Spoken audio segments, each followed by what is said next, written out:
Eu sou o professor Vitor Tumas, da Faculdade de Medicina de Ribeirão Preto, da USP. Vou fazer uma apresentação breve aqui sobre as estratégias gerais que nós utilizamos no tratamento da doença de Parkinson ao longo da sua história natural. A doença de Parkinson, a gente diagnostica a doença de Parkinson quando os sintomas motores clássicos estão bem evidentes. Nesse momento, a degeneração já produziu a perda de praticamente quase 2/3 das células dopaminérgicas na substância negra compacta e perda de cerca de 80 a 90% dos terminais dopaminérgicos no estriado. É quando a gente consegue identificar claramente a bradicinesia, a rigidez e o tremor. Vejam nessa linha que a perda ela acontece um pouquinho antes que o diagnóstico seja feito. O diagnóstico pode atrasar um pouco dependendo da forma de apresentação, do fato do paciente procurar o atendimento clínico para o diagnóstico. Reparem que aqui nesse gráfico, que eu vou usar aqui durante a minha apresentação, essa revisão de PEV e colaboradores, ela separa aqui o gráfico de evolução ao longo do tempo, nos sintomas motores aqui para cima e nos sintomas não motores aqui embaixo. E quando a doença de Parkinson começa, com os sintomas motores ficando claros, a gente já sabe que existe uma fase prodrômica que antecede o aparecimento desses sintomas motores, que pode durar 10 ou mais anos. Nessa fase, chamada fase prodrômica ou fase pré-motora, a gente já tem alguns sintomas não motores que estão associados à degeneração ou à própria doença de Parkinson.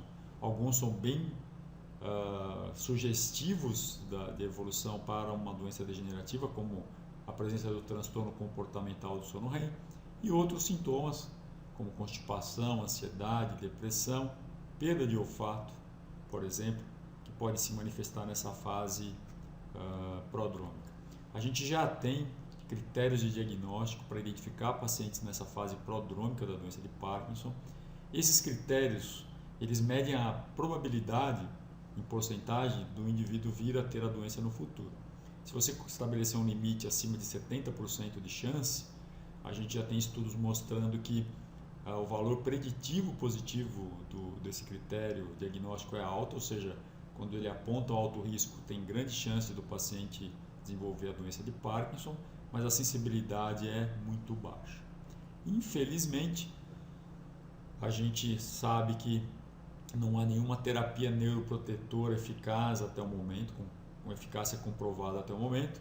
E como a gente também sabe que quando a doença se manifesta do ponto de vista das alterações motoras clássicas, a gente já tem uma degeneração muito grande na substância negra compacta. Uma das explicações para que essas terapias neuroprotetoras não funcionem seria o fato de que elas seriam instituídas numa fase já em que a degeneração, pelo menos das células dopaminérgicas, já seriam muito avançadas. Então, isso faria com que essas intervenções não fossem eficazes.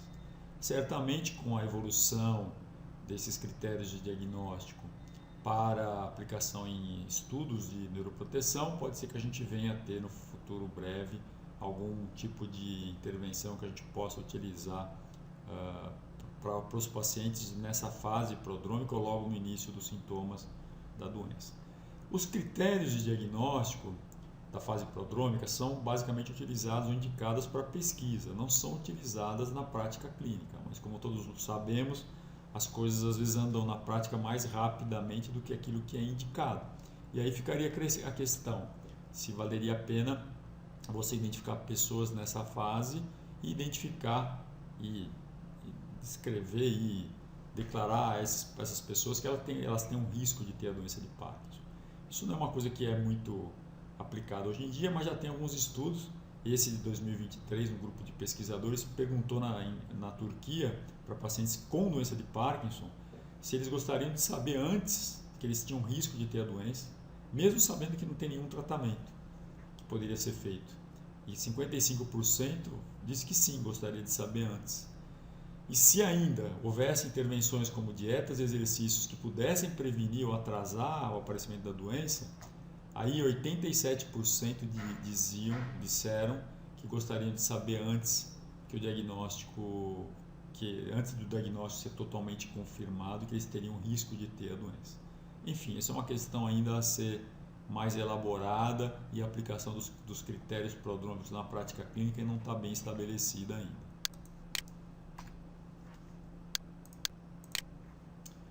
Bom, como eu disse para vocês, não há nenhuma droga com comprovado efeito neuroprotetor, mas a gente já sabe que algumas coisas podem funcionar. Então, por exemplo, esse estudo aqui mostra que pacientes com doença de Parkinson, com síndrome metabólica, aqui em vermelho, em relação àqueles sem síndrome metabólica, evoluem, têm uma evolução menor nos sintomas motores. Então, há vários estudos sugerindo que controle de fatores de risco vascular, metabólicos, como colesterol, hipertensão, etc., diabetes, podem ser intervenções que sejam eficazes em protelar de alguma forma, em alguma medida, a progressão dos sintomas motores. Então, sempre vale a pena indicar isso em todas as fases. Seria indicado na fase prodrômica, mas em todas as fases da doença, provavelmente. Assim como o exercício.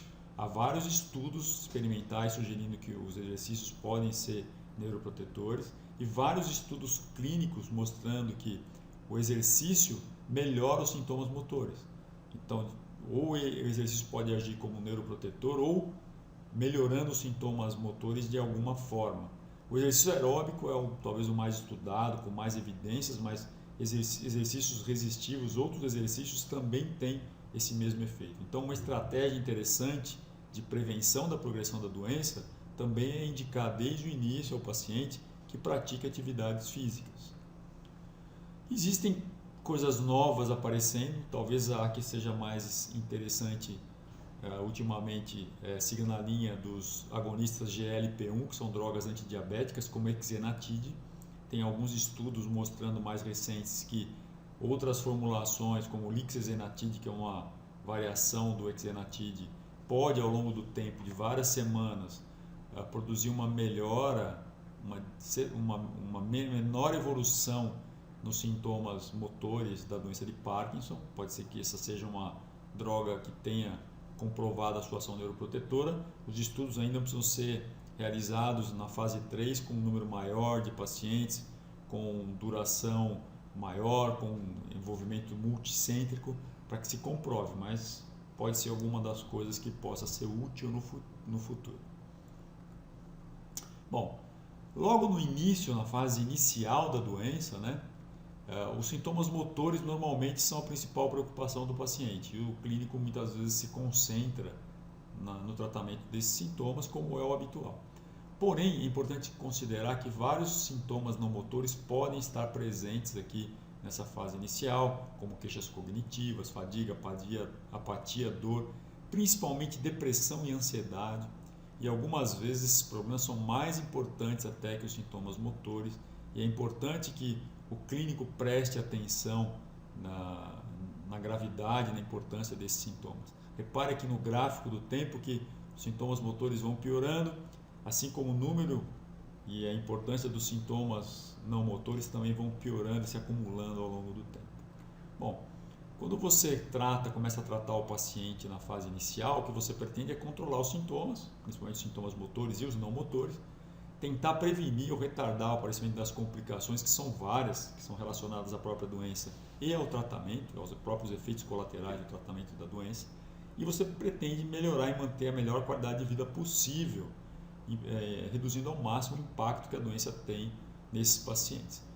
Para isso, é importante destacar aqui que em todas as fases da doença, principalmente na fase inicial, é muito importante que o tratamento para o paciente seja personalizado. Então, você deve levar em consideração diversos fatores, como a idade do paciente, o risco dele ter complicações motoras, o risco de eventos adversos, a presença de sintomas não motores, o subtipo da doença de Parkinson, o custo e a conveniência da medicação, o nível de atividade do paciente, ou seja, são vários fatores que você deve considerar. Não vamos entrar em detalhe aqui, seria muito complicado tratar de tudo isso aqui, mas o tratamento personalizado deve levar em consideração basicamente a maioria desses itens que eu citei aqui para vocês.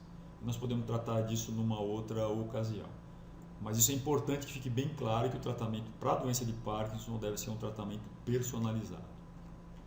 Quando a gente olha os fatores que contribuem para a perda de qualidade de vida na doença de Parkinson, esse estudo é muito ilustrativo em mostrar que sintomas não motores como ansiedade, depressão, delírios e alucinações e perda cognitiva têm um impacto sobre a qualidade de vida até maior que os sintomas motores. Então veja que às vezes se concentrar no tratamento de sintomas motores não é o suficiente para manter a qualidade de vida do paciente. E é importante destacar que as complicações motoras, que são as discinesias e flutuações motoras, que é especialmente a deterioração de fim de dose ou wearing off, são problemas que também comprometem a qualidade de vida, assim como aquelas decorrentes da perda da mobilidade, da independência da mobilidade, que começam com a ocorrência de quedas, que já é um prenúncio de que o paciente vai passar a ter dificuldades de mobilidade. Então é importante que o clínico tenha isso em mente e que na sua estratégia considere sempre os sintomas não motores como fatores importantes de comprometimento da qualidade de vida do paciente. Na fase inicial, com que droga você deve começar o tratamento? Aqui, novamente, a droga escolhida é a droga que, do ponto de vista do tratamento personalizado, é mais interessante para o paciente.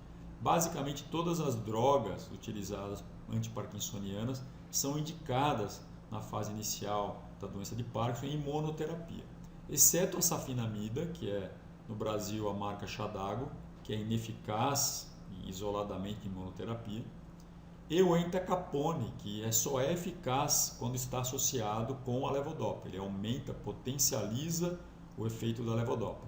O entacapone sozinho não tem nenhum efeito sintomático. Fora essas duas drogas, todas as outras drogas que estão listadas aqui podem ser utilizadas no tratamento inicial da doença de Parkinson em monoterapia ou combinadas entre si em várias combinações diferentes. O que é mais importante notar aqui é que, óbvio, os agonistas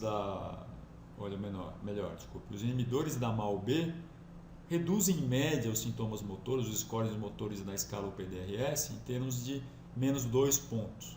Os agonistas dopaminérgicos reduzem os sintomas motores em menos 4 pontos, enquanto que a levodopa, que é a droga mais potente até hoje, reduz os sintomas ou os scores na UPDRS em menos 6 pontos. É importante que o clínico tenha isso em mente quando for indicar o tratamento inicial para o paciente com doença de Parkinson. Vale a pena protelar o tratamento? Não. Por quê? Esse estudo aqui é um estudo interessante, é um estudo observacional. Os pacientes que chegavam nessa clínica, eles tinham um diagnóstico feito, eles não tinham sido tratados até então, e eles escolhiam se começavam a tratar ou se esperavam para iniciar o tratamento. Os pacientes que começavam a tratar em monoterapia, várias medicações, olha aqui o score da qualidade de vida desses pacientes. Eles vinham piorando, se estabilizaram, se mantiveram. Vejam a evolução dos pacientes que não trataram. Progressivamente, eles foram piorando a sua qualidade de vida. Então, como a doença é uma doença incurável, progressiva, não faz sentido você protelar o início do tratamento, porque o paciente vai ter que se adaptar ao uso das medicações e é importante que ele se adapte a essa nova ideia o mais cedo possível. Essa é a minha opinião. Também existem estudos experimentais que sugerem que o tratamento precoce ajuda nos mecanismos compensatórios que acontecem no sistema nervoso central por causa da desnervação dopaminérgica estriatal. Então, de alguma forma, isso seria benéfico para o funcionamento dos gânglios da base, ou seja, começar o tratamento precocemente. Isso é só uma observação experimental, não tem uma comprovação clínica, mas é mais um argumento para você começar a não protelar o tratamento dos sintomas motores na doença de Parkinson. Bom, quando você começa a tratar e já chega na fase inicial em que os sintomas motores começam a avançar e você precisa de mais medicação, você vai estar no dilema em que você vai ter que optar por usar a levodopa somente, que é a droga mais eficaz, ou uma combinação de medicações. A combinação mais comum é de agonista dopaminérgico ou inibidor da MAO-B. Essa é uma situação que você tem que decidir sobre uma coisa ou outra, e havia uma cultura há tempos atrás que indicava que você deveria poupar a levodopa para tentar evitar ou para protelar o aparecimento das complicações motoras, discinesias e a flutuação motora em si. Bom, esse estudo aqui, essa ideia de poupar levodopa veio caindo em desuso, ou muito pouca gente hoje em dia concorda com essa teoria de que se deve poupar levodopa, e eu vou explicar para vocês melhor aos poucos aqui até o final dessa apresentação.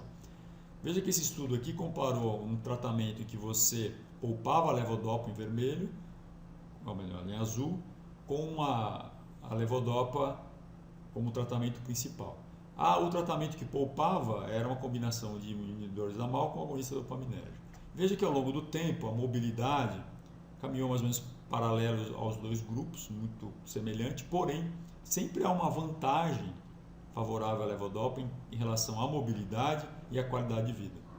Então, além disso, a levodopa sozinha é muito mais bem tolerada do que os outros medicamentos. Então, tudo isso favorece o uso da levodopa. Havia um conceito, uma ideia de que talvez a levodopa pudesse ser neurotóxica, piorar, agravar a evolução da doença de Parkinson. Então, esse estudo EUDOPA em 2014 foi elaborado para mostrar isso. Os pacientes foram tratados com placebo, dose 150, 300 ou 600 miligramas de levodopa.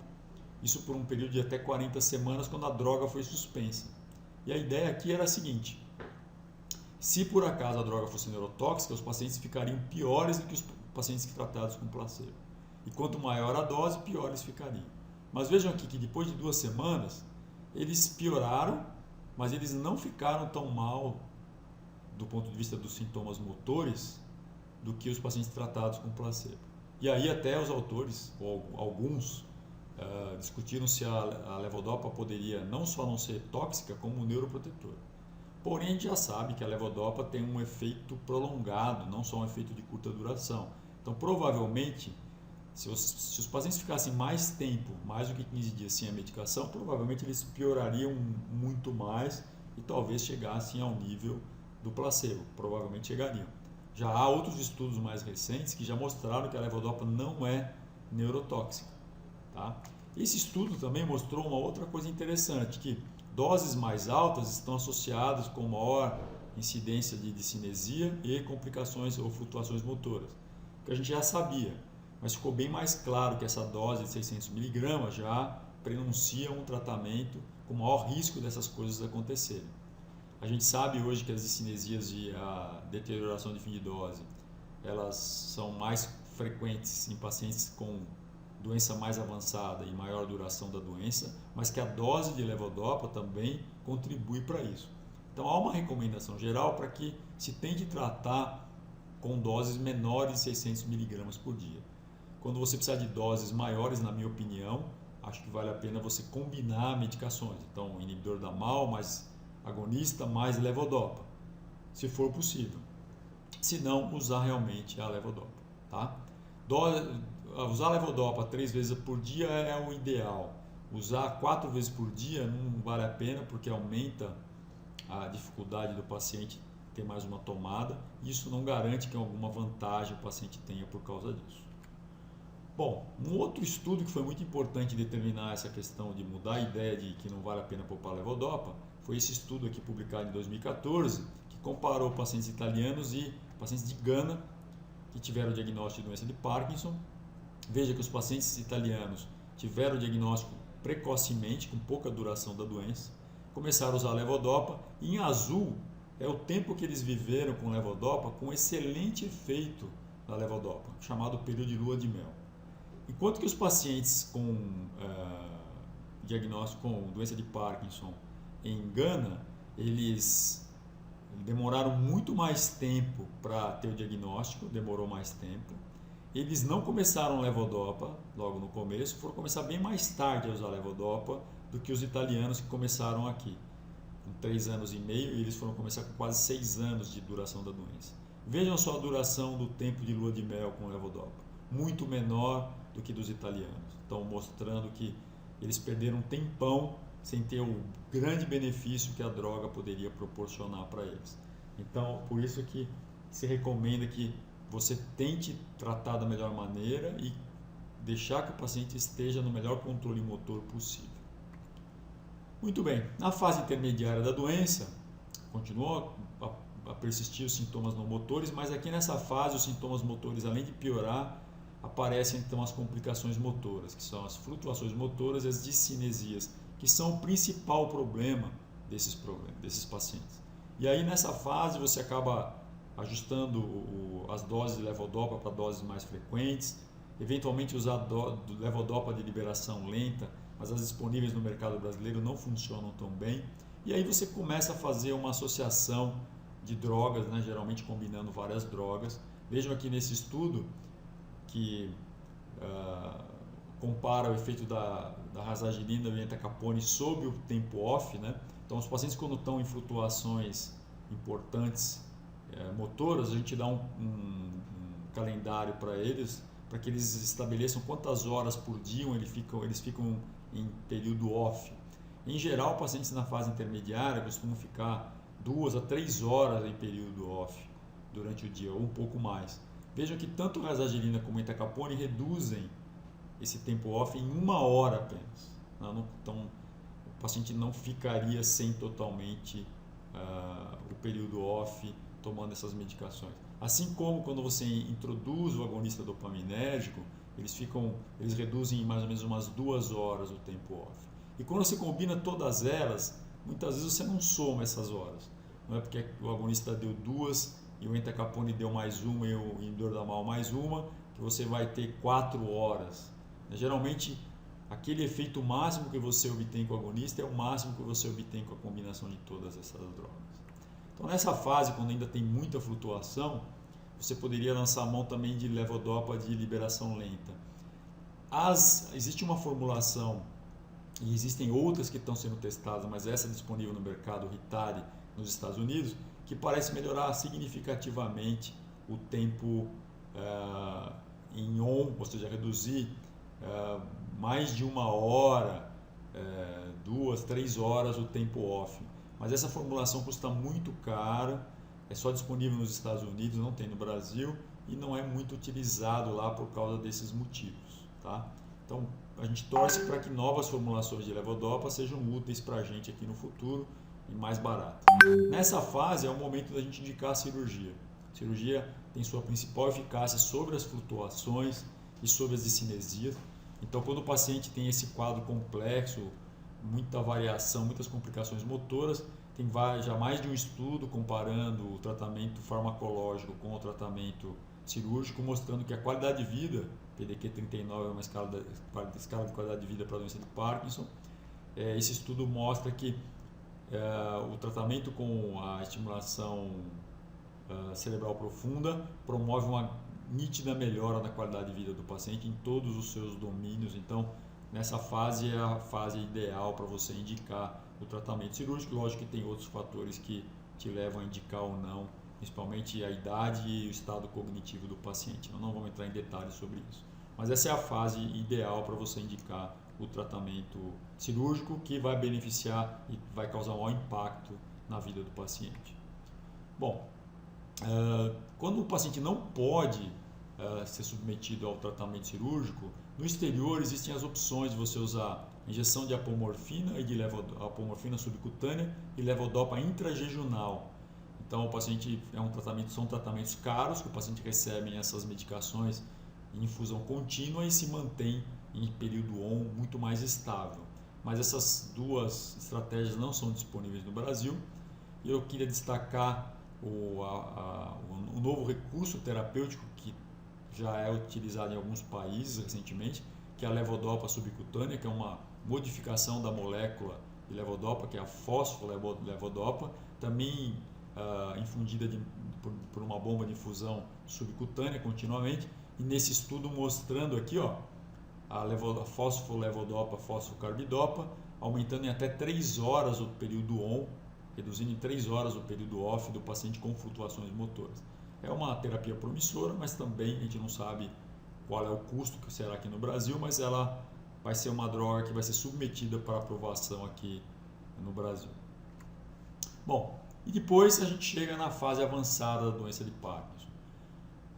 Os medicamentos antiparkinsonianos, especialmente a levodopa, ela não perde eficácia na fase avançada, mas aí o que acontece é que na fase avançada os outros problemas não motores são são os principais problemas do paciente. Então, sintomas psicóticos e demência são os principais problemas não motores do paciente e são os principais problemas do paciente em geral. Também os pacientes têm problemas de mobilidade, com alteração da estabilidade postural, alteração de marcha, freezing de marcha, deformidades axiais, quedas, disfagia. E esses sintomas não são sintomas responsivos à dopamina, à reposição da dopamina, ao tratamento dopaminérgico. Então, você pode pensar em aumentar o tratamento aqui, mas isso não vai melhorar porque eles não respondem ao aumento do tratamento dopaminérgico. Mas isso não quer dizer que você vai retirar a medicação dopaminérgica, porque o paciente pode piorar significativamente. Você tem que manter o tratamento com drogas dopaminérgicas, basicamente, principalmente com a levodopa em geral, e focar no tratamento dos sintomas não motores. Essa é a principal estratégia que você utiliza na fase avançada da doença de Parkinson e, inclusive, pode indicar aqui a abordagem paliativa, o tratamento paliativo do paciente e o apoio, a retaguarda aos cuidadores do paciente. Muito bem, basicamente era isso que eu queria apresentar, uma visão geral, resumindo o que a gente faz ao longo do tratamento da doença. E vale a pena destacar que o tratamento dos pacientes com doença de Parkinson não é uma coisa simples de se fazer, especialmente porque ela requer essa abordagem personalizada que só o conhecimento e a experiência acabam permitindo que se faça de maneira mais efetiva possível. Obrigado. Queria agradecer também a minha equipe da Faculdade de Medicina de Ribeirão Preto do Hospital das Clínicas, que contribuem com os nossos ambulatórios e o nosso serviço. Obrigado.